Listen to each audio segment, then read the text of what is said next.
Hello guys and welcome back to a new video. If you will enjoy it, don't forget to leave a like and share your thoughts in the comments to help me boost this video. Thanks.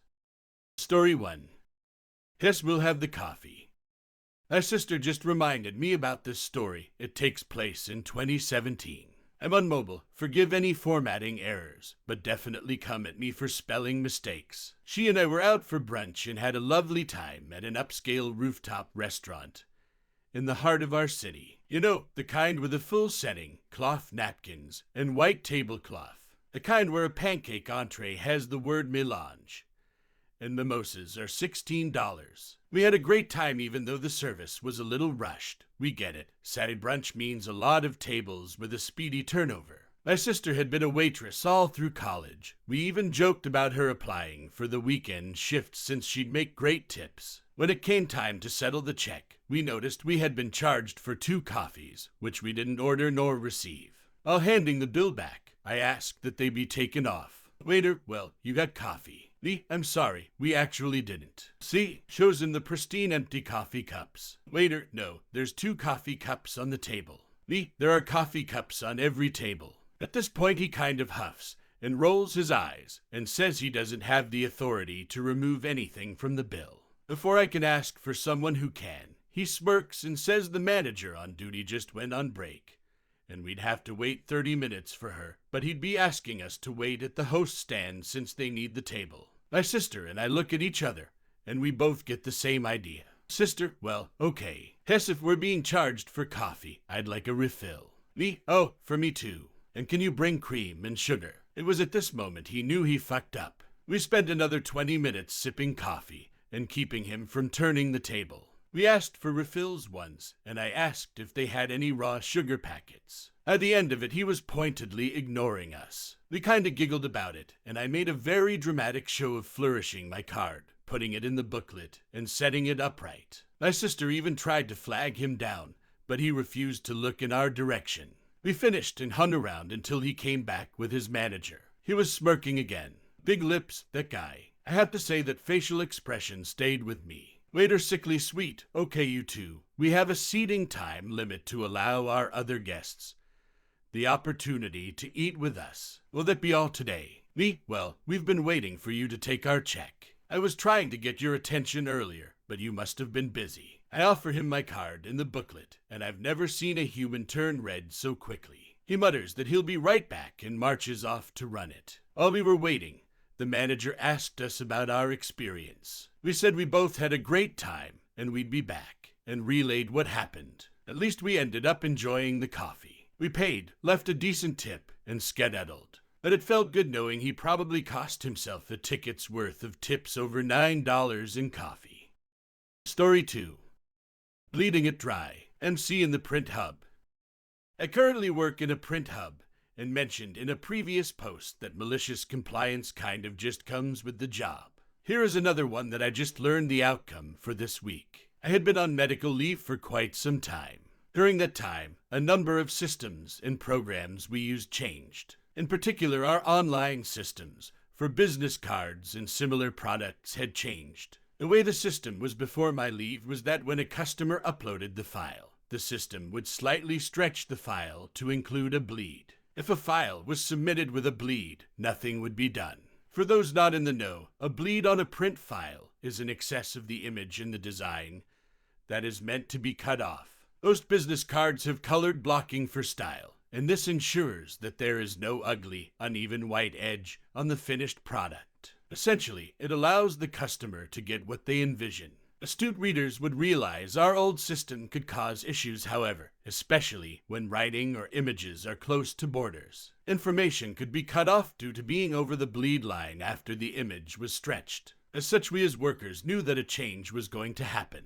This change happened during my medical leave, as the online system was updated to allow more customizations. When customers uploaded files, they were presented with a digital canvas where they could change their text and images on their file. 2 boxes were presented on this canvas, 1 box showing the finished size of the product, and 1 showing the bleed we needed to ensure a proper cut. The problem is, the system no longer automatically stretched the provided file to the finished size, and certainly not to the bleed size. The new system allows customers to properly fit themselves, but rarely do they size it to bleed. As such, when we print and cut the finished product, there is often this ugly white band on two of the sides. As the cutting system is all automated, and without those bleeds there were always problems. Additionally, our large guillotine cutter is constantly in use for orders that need it, and to reprogram it. And interrupt orders to trim a millimeter off every order was unreasonable. My manager, who will be named D, brought this to the attention of the system admins but was pretty much dismissed. He was told to push those orders that did not have bleed into problem status, and they would take a look at the problem. Also to send a list of problem orders still not handled at the end of each week. When I returned to work 3 months ago, I was given a rundown of everything that was new, including this new problem. I followed this malicious compliance currently in progress, none the wiser to what D was doing, pushing the orders without bleed into problem status, which was quite a fair amount to be honest. I didn't really think much about it, however. Towards the beginning of this month, D had asked me to scan in February's problem orders, easily 500 orders, ensure each problem was its own separate file, then file them in a filing cabinet out back. I have listened to horror stories about office scanning, but I don't really have an issue where I am, as we have a high-capacity automated scanner, so this was no issue. I did as I was told in the folder they told me to put it in on the shared computer, and then went to file it. There were over thousands of problem orders stuck in limbo due to this bleed issue in this filing cabinet. Not only did this likely make us look bad to head office, but the customers were probably pissed. When I asked D what was going on with this issue, he explained everything and informed me of his plan. It turned out it intended to do nothing about this bleed problem. They wanted us as production to fix the problem, which meant designing. The design team gets paid a lot more than we in production though, and as we weren't being paid that wage, D was having none of it. He was told each week to send in all orders that haven't been fixed as of yet, so he was. He and the supervisor created a program that would submit each problem order as a ticket to it, one at a time, at the end of the week. Previously, they had sent everything in as one ticket. This is why they had me scan each problem order as its own file, rather than just a single PDF with everything in it. This program ran on Friday, late afternoon, just before its weekend started. He knew it needed to acknowledge all problem tickets before they left the office. Every 15 seconds a new problem ticket popped up and they needed to acknowledge it, all 500 files, before they left. I don't know exactly how well it worked, but it certainly worked. 2 hours, 5 minutes after hours at least, depending how fast their PCs are. I did the math, and that's only the stuff that I scanned myself. From my understanding, D and supervisor had also decompiled the files they had already submitted, and resubmitted them as well. After the first week, the regional manager, who is a really cool guy, we'll call him Ray, stopped by to check in and asked why it was cursing D's name, and D explained it. Ray said, in no uncertain terms, if they haven't done anything about the jobs by the end of the week, you should follow up. Wink. At the end of last week, D set up the program to ask for updates on each of the problem jobs, as well as the program to submit new problem jobs from last week, and set it to run. When we came in this Monday, we got an update from it that the system has been adjusted, and customers should not be able to submit jobs anymore that do not have borders meeting the bleed line. We still have some issues as reorders can override this fix, but it's been a lot better now, and this week has been extremely productive. D, meanwhile, came into his email having over 20 unread messages and over 500 junk mail, as the spam filter kicked in. Each message was the program's response asking for an update, with the first few responses from it being "we are still looking into it," and the later responses simply being the letter A. There is still the matter of the orders still stuck in limbo, so there may be an update, but the main compliance has been settled. Edit 1. The reason why this problem was not fixed before was all the other locations were doing workarounds to fix the problems themselves. We were the only location making a stink about the issue, as the workaround was outside the scope of our paycheck, so it was considered low priority. Still does not excuse them, but they changed their tune in the Story 3. Now you don't see them, now you do. I was an inspection specialist serving in the United States Air Force. This was way back in the early 80s. I had been assigned a sweet 30-day temporary duty to England. I had a large box of equipment that I brought over in order to support the daily maintenance of our aircraft. The way it worked is that I would work out of the local test lab at the base we were stationed at. I come into the lab, and I'm met by some real cool airmen that help me get my box moved in and briefly give me the rundown on who's cool and who isn't. The shop chief is not on the cool list, and it becomes very apparent when he finally shows up to see who the visiting airman is. One of those people that think they're above you for whatever reason. Bottom line is that he was despised by his crew. I needed to borrow a pair of pliers in order to loosen up some bolts holding the equipment box lid on, so I got a pair from their toolbox and got to work unpacking. It was a Friday, and I was eager to get done with it so I could sample the English culture firsthand. In my haste to get out the door, I failed to return the pliers to the toolkit, which is a huge no-no when you're in the Air Force and have access to a working flight line. All tools have to be accounted for at the end of each shift. This is to prevent a lost tool from either being left inside an airplane or left on the ground just waiting to be sucked into the intake of a jet engine. I get it, and I'm good with the rule. Anyway, I had to come into the lab on Saturday, and I was told that the pliers were left out and are missing. Normal protocol demands that I report the missing tool to the dispatch office, and they'd shut down the flight line until either the tool was found elsewhere or it was verified that it wasn't on the flight line. I decided to forego that part because I knew that the pliers never left the room we were in, and we were located well over a quarter-mile from the flight line.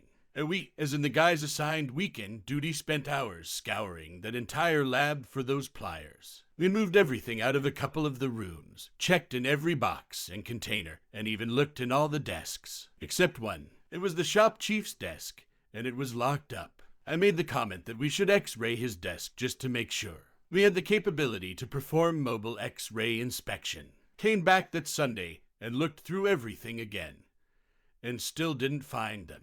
Monday comes, and the shop chief asks if we had any luck finding the pliers. We told him no, and explained everything we did. He told us to try one more time, so off we go to repeat the process for the third time.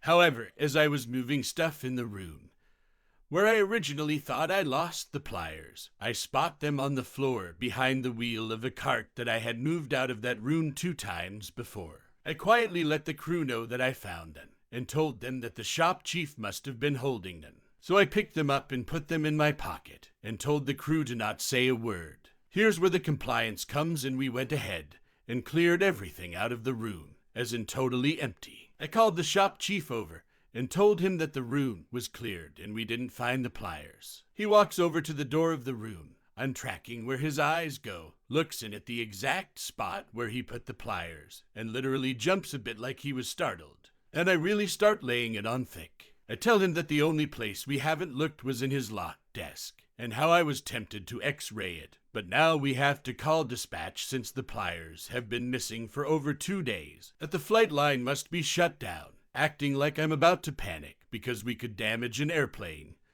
and compromise the mission.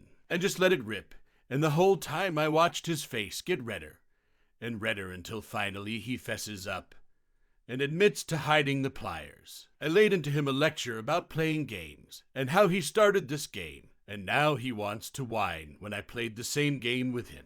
Now keep in mind that this jerk outranked me, but he realized I had him by the balls because if he went after me for some kind of insubordination, then he'd have to explain a tool gone missing for over 2 days without reporting it. So in the end, I was a hero to the crew, and the shop chief left me alone for the remaining 27 days I was there. Story 4. You get angry and belittle me when I want to follow the instruction manual on your new piece of kit. Enjoy your brand new rusty wheel slicer.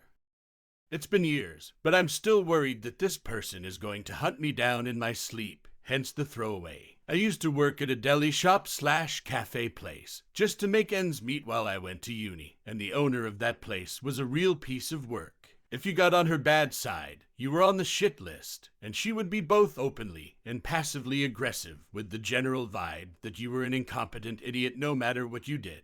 I heard that woman scream at a 15-year-old on her second day because she had mixed up coffee and teacups, which differed in size by about an ounce, just to give you an idea of her personality. After this whole experience, my dad told me that, as a general hint, it may be good to be suspicious if a workplace hires exclusively teen girls with no experience, because they're very unlikely to recognize shitty workplace treatment. There were 2 people in this place who didn't take her shit, me, a mid-20-seconds recovering addict who's seen way worse, and a 45-year-old Iranian man who told her she could go fuck herself when she berated him for not being willing to come in early to his 11-hour shift to prep ingredients off the clock. Of course, I like the dude. With the stage set, onto the malicious compliance. When I started, this place desperately needed a new wheel meat slicer, the one they had made a constant screeching noise and drove everyone crazy. About a month and a half into my employment, they got one. Industrial grade, cost $5,000. Both looked and worked accordingly. Amazing piece of kit. As we were all celebrating and unpacking it, I flipped through the instruction booklet to look up how it works, and specifically how to clean it, as there were quite a few parts. Manual says to clean everything detachable thoroughly, but that the wheel itself should be cleaned by letting it run on very low speed with safety precautions, and using a cloth, an alcohol-based cleaning agent on the exposed part. There were some pictures and detailed instructions on how to do this, and it explicitly stated not to take the whole wheel off and deep clean it, as this would remove the wheel lubricant, anti-corrosive agent, and risk damage to the machine, and to especially not let water or any cleaning agents get into the machine without making sure to thoroughly replace any lubricant. I was working the evening shift, so 99% of the time it was up to me to clean it. The instructions is how I clean the machine, because I trust the designer to know how to clean it. Or I do for about 2 days, until my boss sees me, asks what the fuck I'm doing and why I'm not taking the wheel off to clean it. She berates me about food safety and hygiene standards, telling me how disgusting I am for doing it this way. I stand my ground and inform her I do it this way because of the instructions, that I'm following the manual, and explain the reason behind it. If we scrub it down, especially the inner part, the grease will go away a lot faster and we'll risk damage to the machine. She basically tells me to shove it and to do it her way. Now, I'm not gonna ruin a $5,000 thing because one woman doesn't understand how lubrication works. At the very next day, my manager sees me clean the machine and gives me an extremely condescending talk down on how this isn't how we approach hygiene, and how boss told me you don't seem to understand food safety. My explanation falls on deaf ears again, and I'm also informed not only am I expected to take the wheel off and scrub it at the end of the day, but after every use. Boss also wants me to make sure I spray off the inside section to ensure there's no bacteria in there, with some hints that there'd apparently been a whole colony of life growing in there due to my 2-day negligence. She wants me to spray soap and water mixture into the cogs of a machine they just bought. The blade is stainless steel, but the fucking cogs aren't. Fucking fine. If that's what you want me to do, that's what I will do. Every day, 5 times a day, I take that fucking machine apart and scrub it down. Every day I see that lubrication disappear more, and after a week it's all gone, eventually becoming replaced by growing patches of rust. I feel bad for the machine, but I do as I've been told. I only work 6 days a week, so every day I come in after my break thinking that surely yesterday my manager would have reacted. Nope, she takes it apart just like I do, clean it like I do, and doesn't seem to think twice about the fact that this brand new machine is rusting apart in front of our eyes. In fact, she goes the extra mile, and also scrubs the cog itself, which is probably why a year or so worth of lubricant disappeared in 1 week. The thing about rusty machinery is that it usually works up until a certain point, but once it reaches that point, there's no going back. One day, I turn it on, and it makes a screeching noise I can only imagine came from the soul of this bit of kit wondering why God has forsaken it, and it's like the clocks all stop. My coworker in the pastry section comes over to ask what the fuck That noise is my boss and manager come into the room with the same question, and I just shrug and slice my salami. Boss tells her co-owner to go get some lubrication for the gears, and after a minute he puts some fucking spray on oil lube in front of me and tells me to lube the gears up. I ask him where the lithium lubricant paste is, since according to the instructions that's what you need, and he seems flabbergasted that putting something made for hinges and ball bearings isn't appropriate for a meat slicer. 2 days and some tinnitus later, he's acquired some grease, and then proceeds to be stumped when I let him know I'm not gonna stop doing my regular job to spend 30 minutes greasing up this machine unless someone else takes over my station, or they pay me overtime. My boss is meanwhile demanding to know why I haven't told them we needed to stock up on lithium grease, which I don't even bother to respond to. I make sandwiches. I'm not your mechanic. I left the job a few weeks later, and when I did the machine was still crying the song of its ancestors every time we turned it on. And we were still scrubbing it down from the inside out daily, of course. I have since then gotten a sneaking suspicion I know what happened to its predecessor, and me and my dad, who is actually a mechanic, still laugh about it sometimes. My boss did ask, rhetorically, at one point how the hell the machine got to that stage so fast. I answered that it's probably because we've been scrubbing the lubrication and corrosion protection off several times a day, and I take great pleasure in the memory that she completely ignored me. It's the only time while I was there that she didn't snap back at me, and I like to think she remembered back to when I explicitly told her that if we cleaned this thing in that way, this is exactly what would happen. Overall, I don't think a 5K machine would make or break anything, but fuck me did that feel good. Story 5. Don't want to follow the rules of the Log Hall Road. Sure go right on through.